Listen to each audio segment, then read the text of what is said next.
Hi and welcome.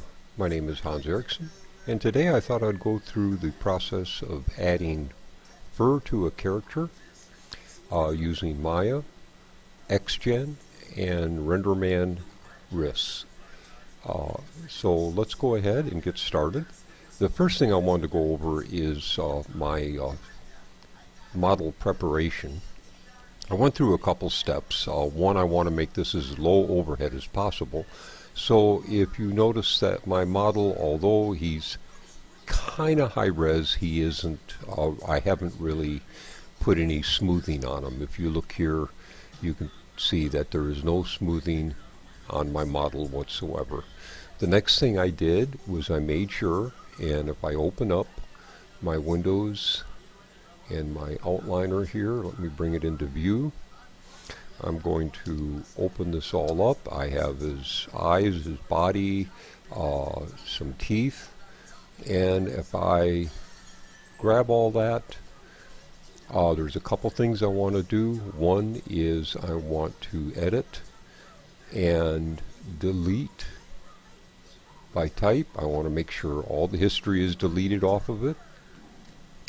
And the other thing I like to do, just in case there's something sitting there that I don't like, I like to freeze the transformations.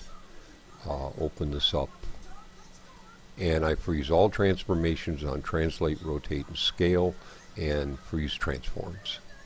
So my model is clean and ready to begin. As far as smoothing goes, I would like to, at render time, add smoothing. And the nice thing with Renderman RIS is I don't have to put smoothing on this model at the very start. It can be added at render time. So to do that, I open up this shared geometric attributes, and it brings up this window here, and I'm going to create a Renderman setting. Now I can do this individually for each mesh, but I just find it easier to just make one setting and attach my objects to that node that I want smoothing on. So I'll just call this RMan smoothing, SMOTHING.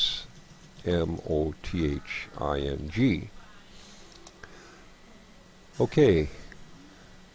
Now I'm going to have to add and remove settings, and I just kind of scroll down to the bottom here, and I want to add a subdivision scheme, so I'll add that, and then I'll go ahead and add the interpretation, and I'll add that selected.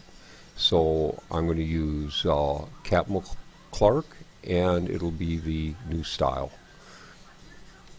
The next thing I have to do at that point is just simply attach what I want smooth, and that'll include my eyes, my body, but not my teeth. My teeth are simple cubes, and if I add smoothing to them, there's no real edge loops to deform them, and they would just look really weird if I smooth them. So I'm going to keep that out of it, and I'm just going to hit attach, and that's it. Now smoothing has been added to all of these objects here that I attached it to, and the beauty is it doesn't happen in my preview, it only happens at render time. The next thing is when I add fur to this character, the way XGen works is you select the mesh, and then you go ahead and select the what kind of splines and that you want to put on it. Where that'll determine where the fur is put. But the problem with that is just by selecting this mesh, it'll also put fur at the bottom of his feet. It'll put it inside his ears. It'll put it on its nose. It'll put it inside his mouth, and I don't want that. So I found the best way of doing this, well, there's two ways. One, that you can you can go through and select, if I go to face, I can select the different faces that I want and then add fur to that, and that would be extremely cumbersome. Or I can add it to the entire mesh and then paint a PTEX texture in black and white. Black being areas I don't want fur, white that I want areas that do have fur, and that works as well. But I found probably a little easier workaround, at least for me, is if I open this up here and I go to UV shell, to where I'm only selecting the different UV islands when I lay this out in a UV map. Is I've got the legs here, I've got the body, and I've got the ears, just like that. Now, my nose isn't selected, my inside of my ears are not selected, and the bottoms of my feet aren't selected. And that works really well for me, because now only fur will be added to those areas. So that's the method that I'm going to use.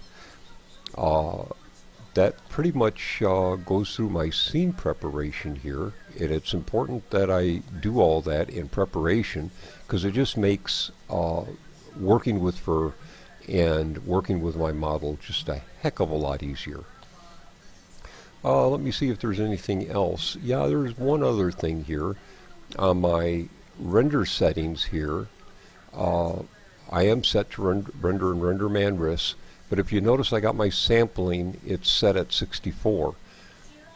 Now that's a little bit too high. I want to do quick renders. I don't want highly detailed renders, but I do want to see what I'm doing. But I want my renders to be quick, because quite frankly, I just don't want to spend a lot of time. So if I come up to the presets and I load a preset, I can go to draft, which is actually a little bit too low for my taste.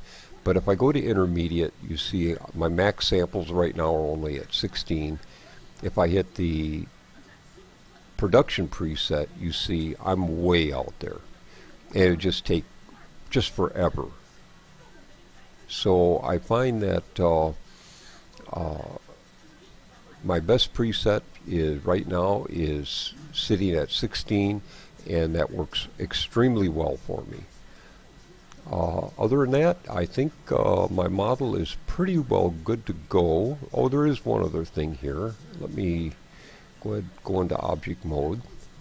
And I'm just going to do a real quick render here. There we go. And waiting for my window to open up here. There we go. And you can see I do have some basic textures on them. I've got the inside of his ears kind of painted kind of a pinkish color. His body is actually, it's got this is a substance painter texture that I put on here, and it's cow hair.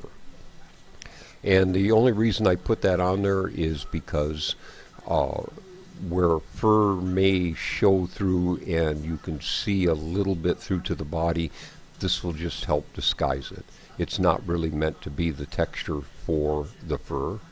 I've also added just some little black to his toenails here. And I can't really remember what I did for the feet. I might have painted the feet just totally black. But that's the textures that I put on it. It just seems to help. You can see the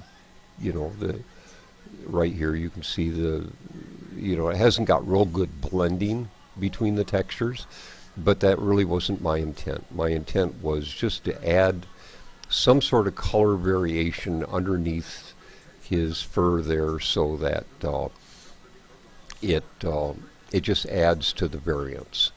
So other than that, I think my model is good to go, and I'm ready to go ahead and start adding fur in XGen using Renderman RIS, and we'll start that on the next video where we'll open up and preview XGen.